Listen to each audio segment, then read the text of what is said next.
Assalamualaikum warahmatullahi wabarakatuh.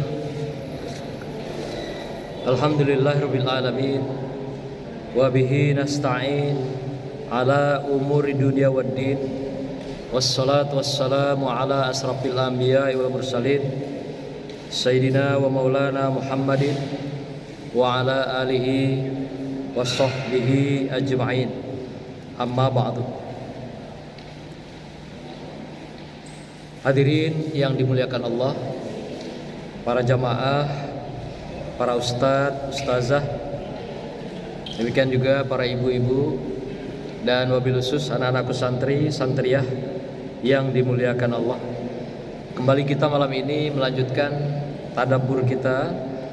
Malam ini kita mengkaji tadabbur akhlak yang berkenaan dengan akhlak Rasulullah Sallallahu Alaihi Wasallam, dan malam ini kita berbicara tentang akhlak terhadap orang tua, atau dengan kata lain dikenal juga dengan birrul walidain, yaitu kebaktian kita, kehormatan kita, kemuliaan kita kepada orang tua kita. Ini akan kita bahas pada malam yang berbahagia ini. Hadirin yang dimuliakan Allah, para jamaah, malam ini kita mengkaji tentang akhlak terhadap orang tua, atau juga dikenal dengan birrul walidain. Dalam kondisi bangsa kita, bahkan dunia, berada dalam keadaan globalisasi sekarang, juga dikenal dengan industri atau era industri, dan juga dikatakan sebagai era modern hari ini. Apa yang terjadi terhadap hubungan antara anak-anaknya dengan orang tuanya? Ada 4 kenyataan yang kita temukan di dalam kondisi masyarakat yang dikatakan global hari ini, dikatakan modern hari ini, dikatakan juga telah memasuki era industri hari ini.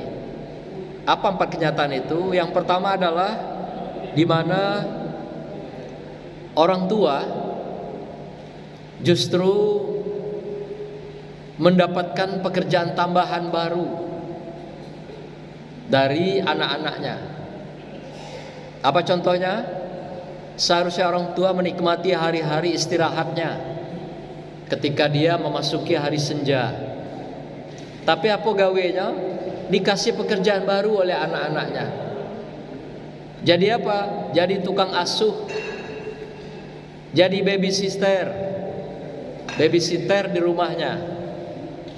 Atau dengan kata lain, jadi pembantu, kasarnya begitu, bagi anak-anaknya terhadap cucu-cucunya begitu. Jadi orang tua hari ini yang dikatakan modern dan di negara yang sudah global, dunia sudah global, aneh. Terjadi justru sang anak memberikan beban kepada orang tuanya menjadi pengasuh anak-anaknya. Dan kata lain pembantu itu. Padahal orang tua seharusnya mendapatkan tempat, mendapatkan posisi, dan merasakan ketenangan, kedamaian.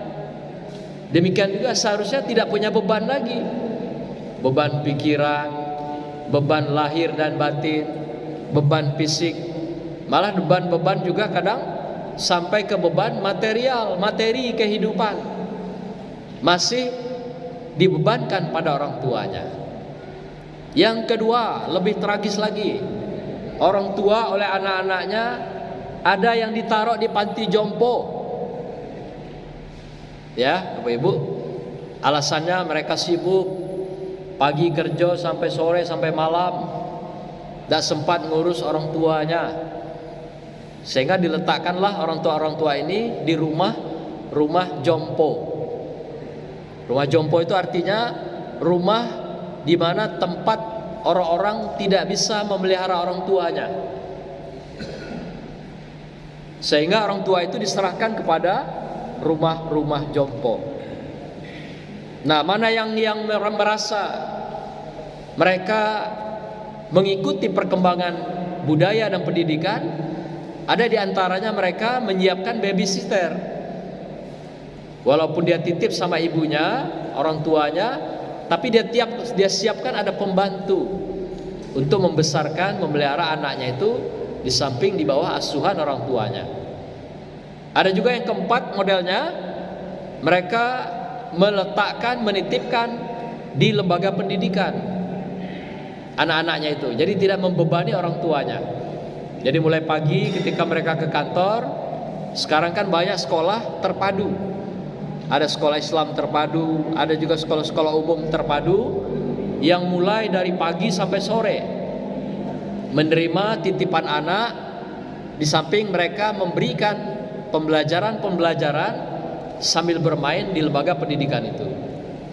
Jadi ada 4 karakter Bapak Ibu sekalian yang katanya hari ini kita masuki dunia global, dunia modern. Nah, tapi yang satu yang dua ini yang agak riskan sebenarnya, agak berlebihan sebenarnya, ketika anak-anaknya membebani kembali orang tuanya dengan tugas-tugas baru, pekerjaan baru, dengan alasan mereka sibuk bekerja. Bapak Ibu sekalian, kita lihat dari kata-kata dasarnya birrul walidain. Birrul itu dari kata dasarnya birro. Birro itu artinya kita menghadapkan kehormatan, menghadapkan kemuliaan, menghadapkan penghargaan, menghadapkan kebaktian, dan juga ketundukan dan ketaatan kepada orang yang lebih atas. Siapa itu? Itulah orang tua kita. Jadi artinya birro itu, birrul walidain, itu perintah fardu ain di dalam Islam.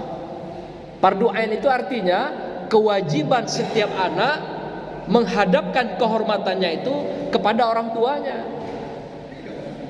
Jadi dengan memberikan beban anak-anaknya itu pada orang tuanya, itu bukan menghormati sebenarnya, bukan memuliakan orang tuanya, malah memberikan beban baru pada orang tuanya sebagai pembantu sebenarnya. Jadi birro itu yang dikatakan dalam Islam adalah menghadapkan diri kita dengan kehormatan pada orang tua, menghadapkan diri kita dengan kemuliaan pada orang tua. Artinya bagaimana memuliakan itu? Kata Rasulullah, bebaskan mereka dari beban berpikir, bebaskan mereka dari beban fisik, bebaskan mereka dari beban materi yang menyusahkan, yang memberatkan dan membebani mereka dalam kehidupan. Itulah dimaksud dengan birrul walidain.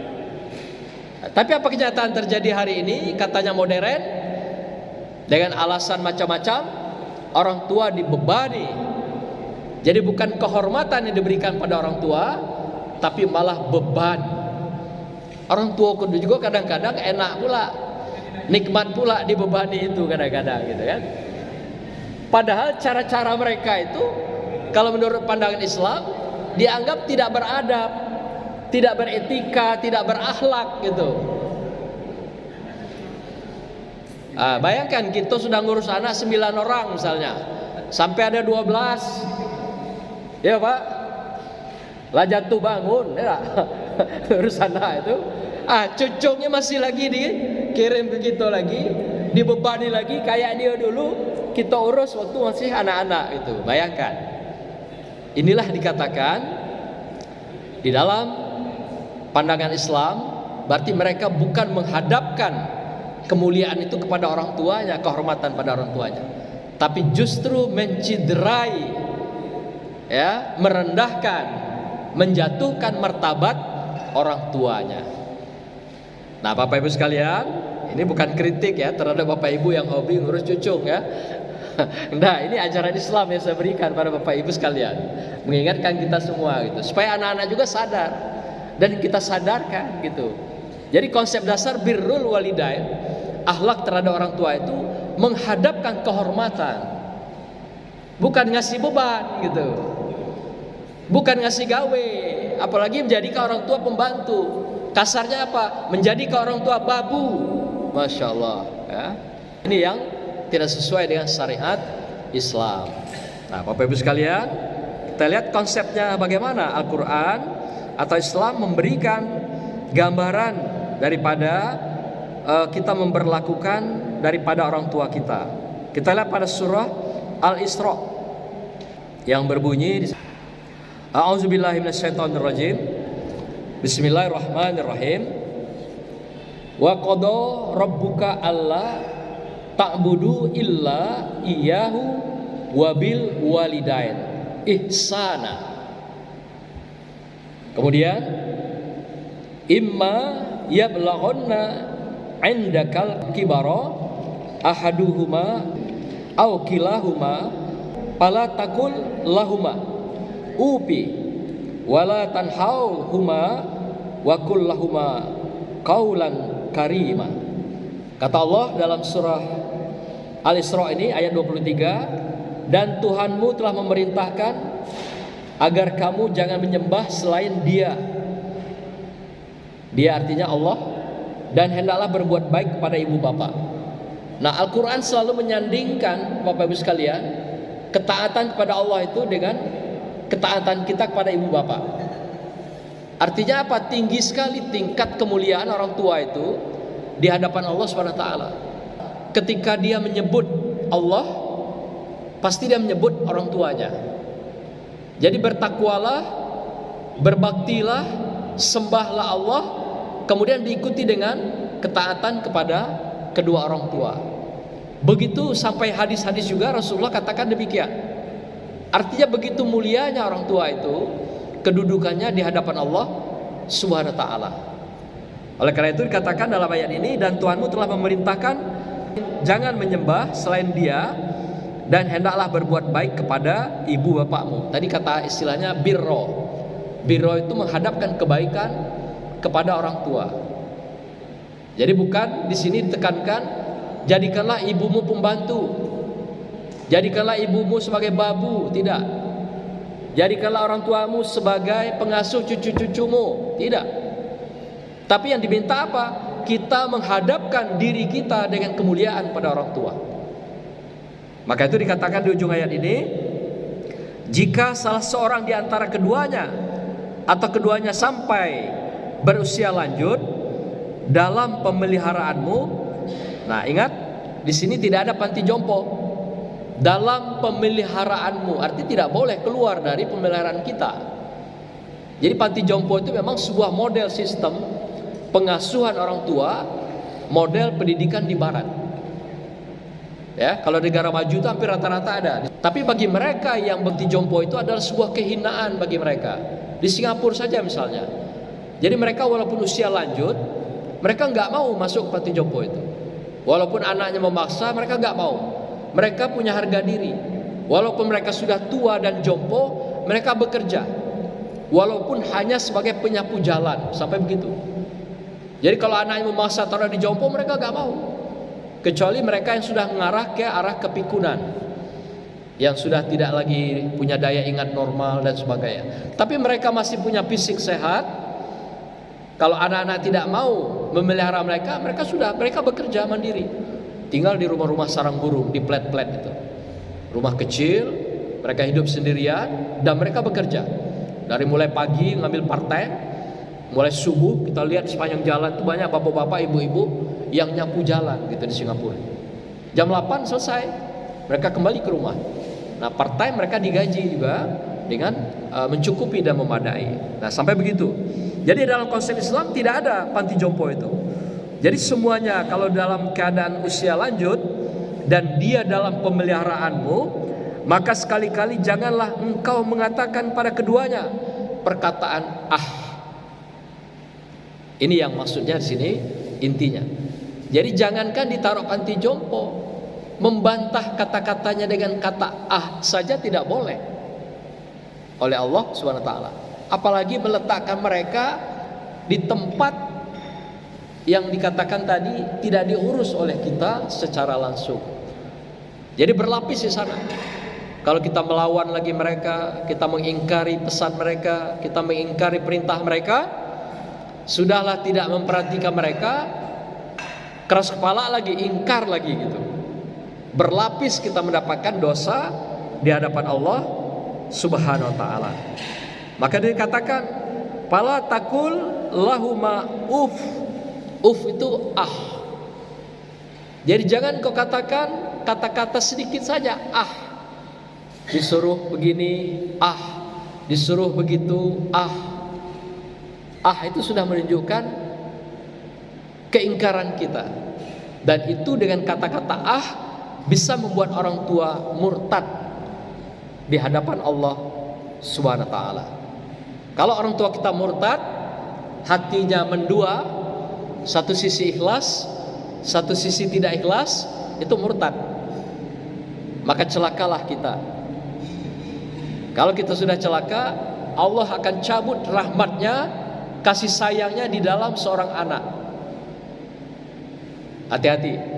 Kalau seorang orang tua atau kedua orang tua sudah murtad, maka dicabut rahmat Allah itu dalam diri seorang anak.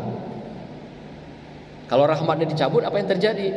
Pastilah bala, pastilah musibah, dicari tidak barokah, macam-macam.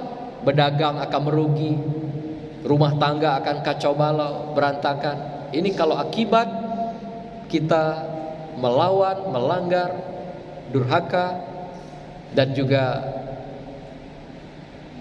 tidak menghargai, menghormati orang tua kita sebagaimana layaknya yang diharapkan Allah SWT. Maka itu sampai tua mereka, tua renta mereka, tidak boleh kita sia-siakan dan tidak boleh mengingkari apapun yang mereka minta dan dia harapkan. Maka itu di akhir ayat ini dikatakan, dan janganlah engkau membentak keduanya. Ah saja nggak boleh, ya. Tadi tidak boleh. Wala tanhar huma wa kullahuma qaulan karima. Kata Allah, selain tadi tidak boleh berkata ah, dan jangan engkau pernah membentak keduanya, menghardik gitu kan. Kadang-kadang ada juga orang tua yang nyenyes, ya. Orang tua yang kadang-kadang banyak ngomong, ngoceh gitu. Malum sudah berumur, kadang-kadang tingkat emosinya tinggi, tingkat merajuknya tinggi, tingkat marahnya tinggi, macam-macam. Dan yang lebih hebat lagi apa? Tingkat paibonya tinggi gitu. Nah, maka itu anak-anakku yang muda-muda, jangan sekali-kali menghardik, marah, mencaci maki, atau mengingkari kata-kata orang tua kita. Orang tua kita itu kalau sudah di atas 50 tahun, itu 4 hal itu pasti akan mewarnai kehidupan mereka. Apa itu? Pemarah, perajuk, paibo. Nah, kadang-kadang pengomel. Itu karakter orang tua kita itu. Dan itu memang sunatullah.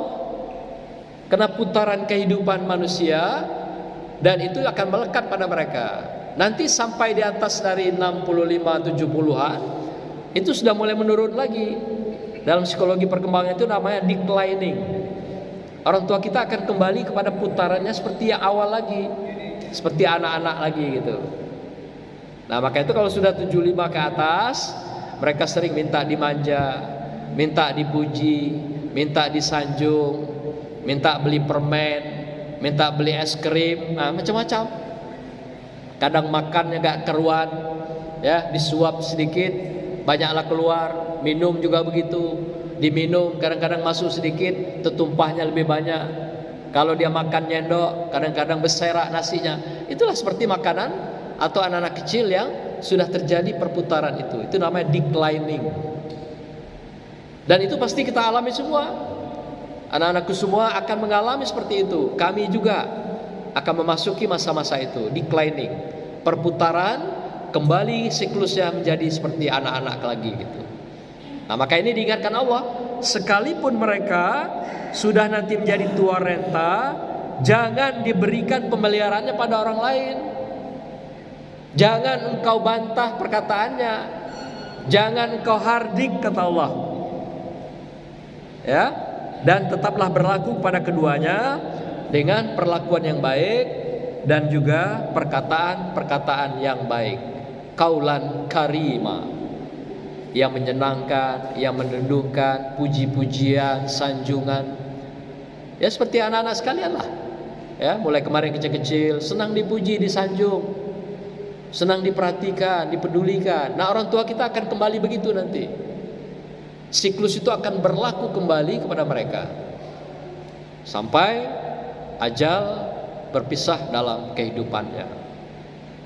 Nah, ini yang pertama, konsep tentang orang tua kita. Yang kedua, Allah juga ingatkan di dalam ayat berikutnya, masih dalam surah Al-Isra ini, yang berbunyi yaitu wahbid lahuma janahuzul minar rahmah wa qur rabbi arhamuhuma kama rabbayani saghira. Kata Allah, dan rendahkanlah dirimu terhadap keduanya.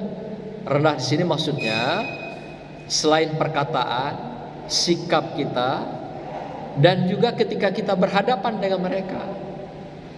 Tundukkan wajahmu, tundukkan kepalamu. Maksudnya begitu. Malah kalau dalam hadis itu katakan surga itu di bawah telapak kaki ibu. Artinya kita sering-sering bersujud di kaki orang tua kita agar kita mendapatkan ridhonya, agar mendapatkan barokahnya. Artinya sujud itulah yang dimaknakan, kesujudan kita, kemudian lagi kepatuhan kita, ketaatan kita kepada kedua orang tua. Inilah yang mengantarkan kita menuju surganya Allah di dunia dan juga surganya Allah di akhirat. Ketika kita tidak mendapatkan ridho Allah dan ridho kedua orang tua, kita juga kehilangan rahmat, kehilangan surganya Allah di dunia dan di akhirat. Malah dalam sebuah hadis katakan, setiap kita mendoakan kedua orang tua kita, maka rezeki akan berlari mengejar kita bagaikan angin gitu.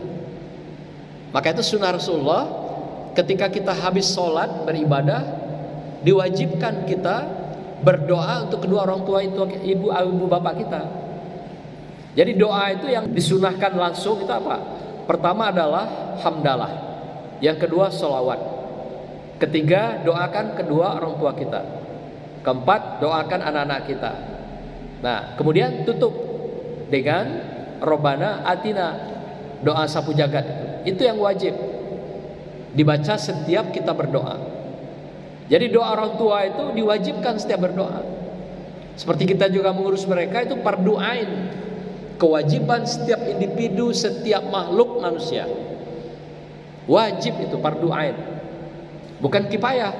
Kalau kifayah, misalnya ada anak 9, seorang yang ngurus emaknya selesai.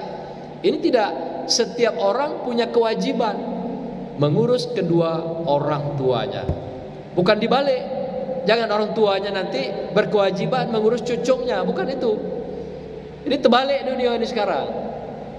Jadi kalau diminta oleh Islam, ayat ini dan hadis Rasulullah, setiap anak fardu ain mengurus, mengelola, menjaga, merawat sampai mereka meninggalkan dunia. Karena itu adalah surga kita diberikan Allah.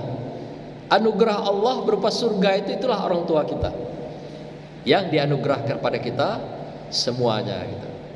Nah, maka itu ayat ini diperjelas, dan rendahkanlah dirimu terhadap keduanya dengan penuh kasih sayang dan ucapkanlah.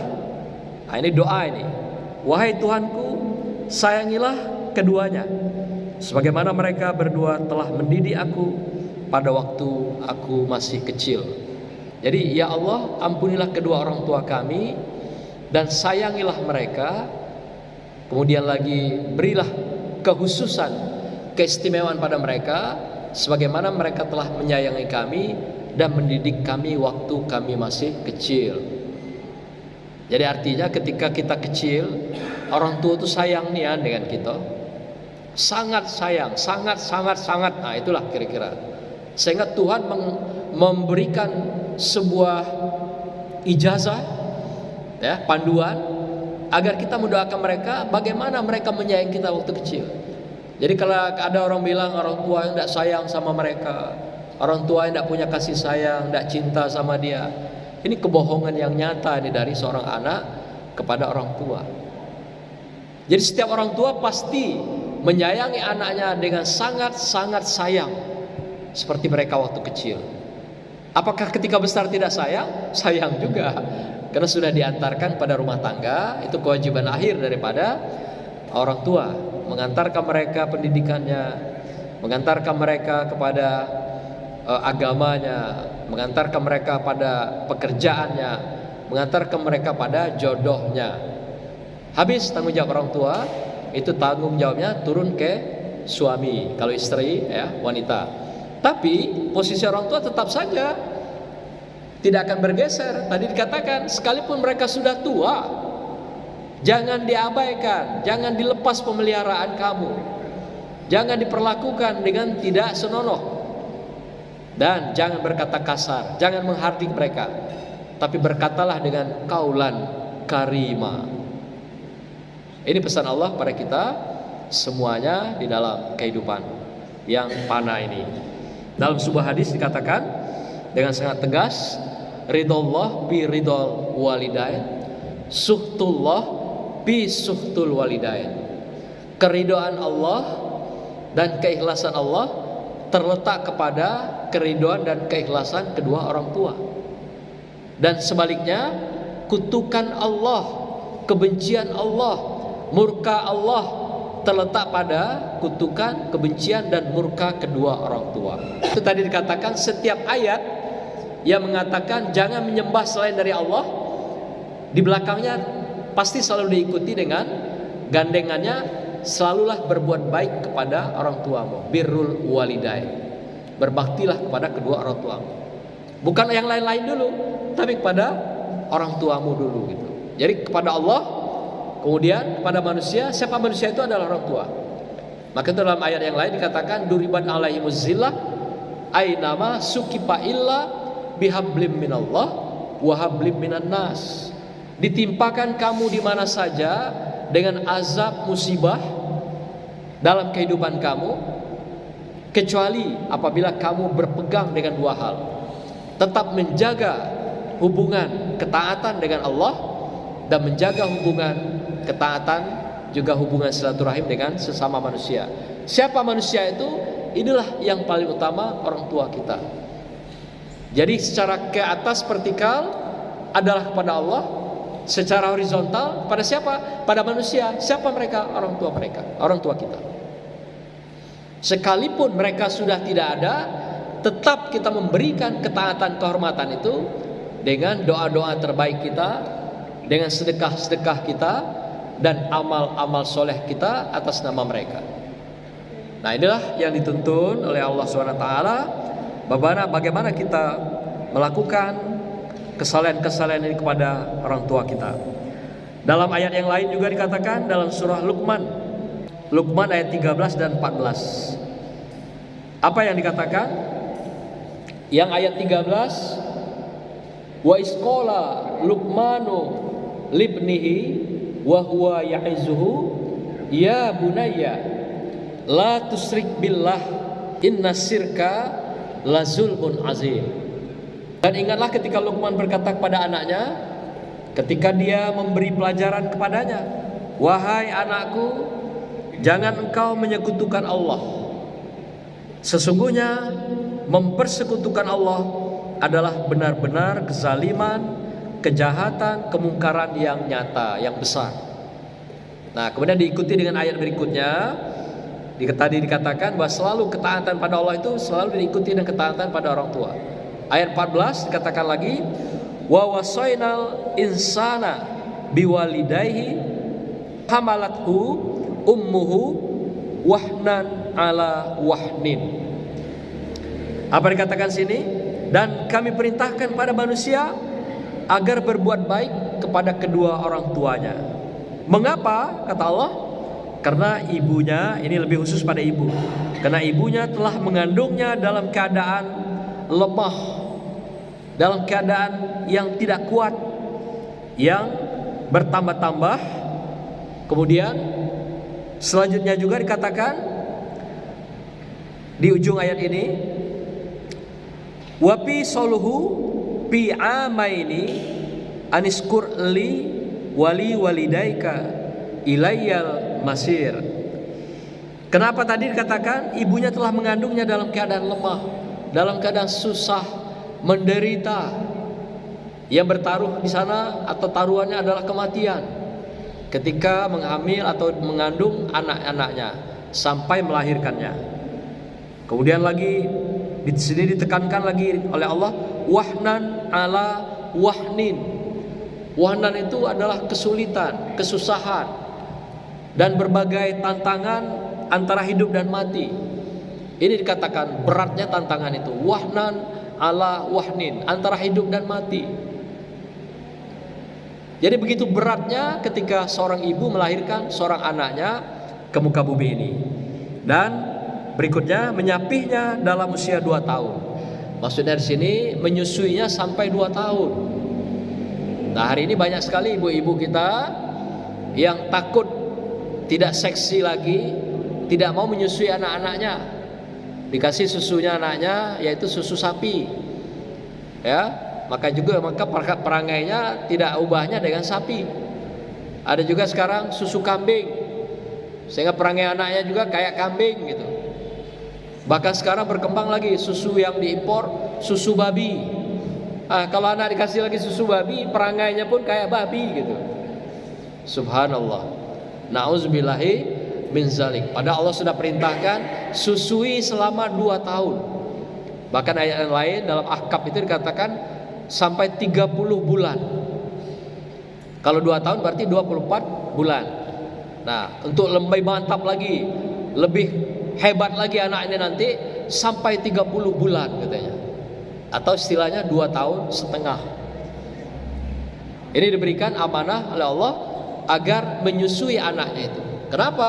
Di dalam susu seorang ibu semuanya sudah lengkap. Ada antibiotik, ada vitamin, ada gizi, lengkap semuanya. Dan ada aliran-aliran darah secara spiritual, kasih sayang ibu dan anak yang mengalir di dalam setiap tetes susu yang diminum oleh seorang anak itu. Nah, inilah yang kita saksikan hari ini. Ibu-ibu sudah banyak yang angkat tangan tidak mau lagi menyusui anaknya, takut tidak seksi lagi, takut tidak cantik lagi, ya, takut tidak bahenol lagi. Padahal justru dengan telah menyusui dia akan sehat, akan bugar, akan lebih cantik. Ketika nanti setelah selesai menyapih anaknya selama 2 tahun atau 2 tahun setengah. Tapi kenyataan banyak, boleh kita cek dari 10 ibu berapa yang betul-betul mau menyusui anaknya. Ya, kebanyakan sudah ditransfer ke susu sapi, ditransfer ke susu kambing.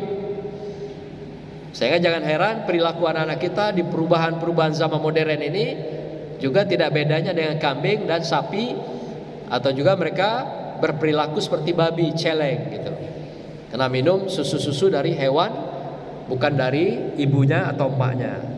Bapak Ibu sekalian yang berbahagia, kita lanjut saja untuk akhir dari pembahasan ini, yaitu bagaimana kita berbakti kepada orang tua. Yang dikatakan tadi dengan birrul walidain. Ya.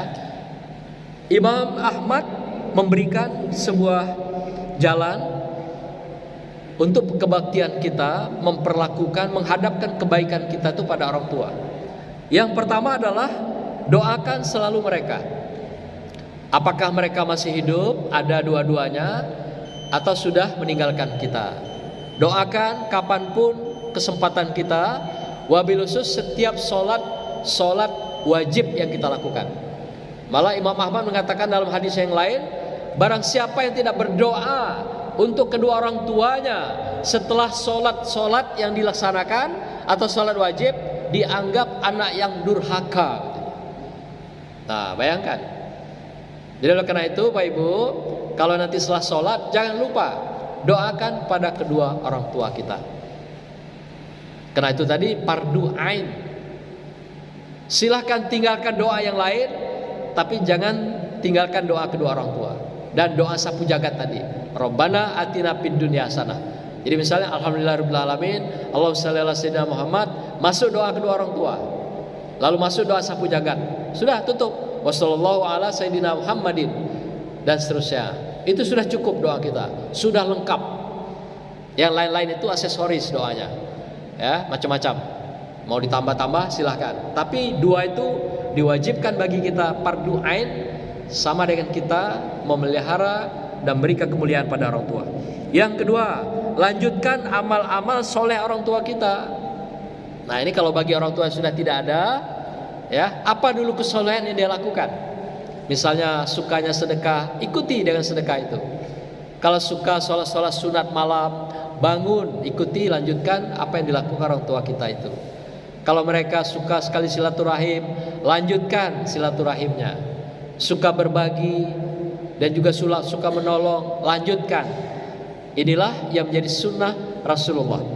Yang ketiga, amal soleh atas nama mereka. Kalau bagi mereka sudah gak ada, sedekahlah atas nama mereka. Nah seperti kita sekarang, setiap Selasa malam atau juga Kamis malam ada doa-doa untuk orang tua kita. Kirimkan minimal sepotong kue, minimal segelas air minum. Jangan minta kirim doa baik gitu. Kirim makanannya, yang itu nanti menjadi juga pengganti doa yang disampaikan kepada kedua orang tua kita. Tidak usah banyak, yang penting kita ikhlas. Walaupun segelas air minum. Ya, setiap Kamis malam Jumat didoakan oleh Ustaz Wahyudi dan kawan-kawan, atau juga hari Jumat ba'da sholat Jumat. Itu hari raya bagi kaum muslimin. Menurut hadis katakan ketika hari raya itu seluruh orang tua kita, ketika hari raya itu setelah khutbah Jumat, mereka menampung tampah nampan kira-kira apa kiriman dari anak-anaknya dari dunia. Sedekahnya kah, doanya kah, zikirnya kah, dia nunggu. Bersedihlah mereka ketika hari raya tiba di hari Jumat, tapi anak-anaknya tidak mengirimkan apapun kepada kedua orang tua itu. Nah Bapak Ibu sekalian, ingat, bagi anak-anaknya yang suka mendoakan, bersedekah dan beribadah atas nama orang tuanya, nanti kita juga akan diperlakukan yang sama oleh anak-anak kita. Tapi ingat Bapak Ibu, bagi kita yang tidak memperlakukan, memuliakan orang tua, kita pun akan mendapatkan hal yang sama nanti anak-anak kita memperlakukan pada saat kita sudah tua. Nah maka itu sunnah Rasulullah, lakukan sedekah. Kalau haji umroh, badalkan mereka, hajikan mereka, umrohkan mereka atas nama orang tua kita. Yang keempat, menyambung diri dengan karibnya. Nah siapa teman-temannya, saudara-saudaranya, minimal kita say hello, kita ucapkan selamat, kita ucapkan doa dengan teman-teman karibnya di sepanjang hayat atau hidupnya dulu. Terakhir, yaitu baktikan diri dengan maksimal kemampuan kita. Kalau dia masih hidup, kita bawalah kemampuan kita, bawa dia naik haji barangkali, kemampuan bawa dia umroh, kemampuan dia bawa kita ke tempat-tempat yang mulia, ibadah dan sebagainya, untuk menunjukkan kebaktian kita. Dan banyak sekali sahabat-sahabat Nabi Rasulullah yang diberikan sebuah predikat adalah ahli surga. Apa diantaranya? Siapa diantaranya? Seperti misalnya Salman yang menggendong ibunya dari Madinah ke Mekah naik haji, digendong, ya, seperti bapak ibu gendong anaknya, ibunya digendong sampai di Mekah, lecet-lecet semua punggungnya itu luka-luka, tapi dia sangat bahagia. Sampai Rasulullah katakan, ya Salman, aku mencium engkau di surga. Begitu mulianya menghargai seorang ibunya. Demikian juga kita mengenal ada seorang remaja, pemuda langit yang kita kenal dengan Al-Qarni, yang menggendong ibunya dari Yaman naik haji ke Baitullah. Luar biasa. Sampai di Baitullah, lecet-lecet punggungnya tapi tidak digubris, dan diberikan gelar oleh Rasulullah, si Qarni ini adalah pemuda langit. Ya, sampai matinya, ketika meninggal, apa yang terjadi? Waktu meninggal, dia itu orang kampung, orang miskin, tapi tiba-tiba kayak pasar gitu, datang melayat, mengurusi jenazah si Qarni ini, sampailah memakamkannya. Lalu barulah ketahuan ada seorang syekh yang mendapatkan laporan bahwasanya ternyata beliau ini adalah Al-Qarni, pemuda langit, atau orang yang dikenal dengan umat dari langit gitu. Jadi siapa yang banyak tadi rupanya? Adalah para malaikat yang diturunkan Allah menyelenggarakan si Qarni ini sampai kematiannya. Setelah diselidiki ternyata apa? Rupanya si Qarni adalah orang yang sangat santun, memuliakan, dan membawa ibunya tadi dari Yaman sampai ke tanah suci Mekah. Subhanallah. Begitulah Allah berikan anugerah, Allah berikan berbagai nikmat, dan Allah berikan kemuliaan barang siapa yang memuliakan kedua orang tuanya. Dan sebaliknya, Allah juga berikan neraka jahanam selamanya bagi orang-orang yang menghardik dan juga mencaci maki dan melalaikan, mengabaikan, dan juga tidak menghargai, tidak memuliakan kedua orang tuanya. Barakallah, semoga Allah ridhoi kita semua, rahmati kita semua. Kiranya kita menjadi anak-anak yang soleh dan soleha di hadapan Allah SWT di sisa-sisa umur kita. Dan anak-anakku sekalian, mari kita muliakan orang tua kita, kita hormati mereka. Yang sudah tiada kita doakan, kita kirim ibadah-ibadah, kita kirim sedekah-sedekah amaliyah atas nama mereka. Karena semuanya apa yang kita lakukan tidak putus. Kata Rasulullah, 3 yang tidak akan putus ketika hubungan orang tua dan anak. Salah satunya adalah doa anak yang saleh. Doakan setiap saat agar orang tua kita tersenyum di sana dan bahagia selamanya sampai akhir yaumil qiyamah dan hari pembalasan. Demikianlah, wassalamualaikum warahmatullahi wabarakatuh.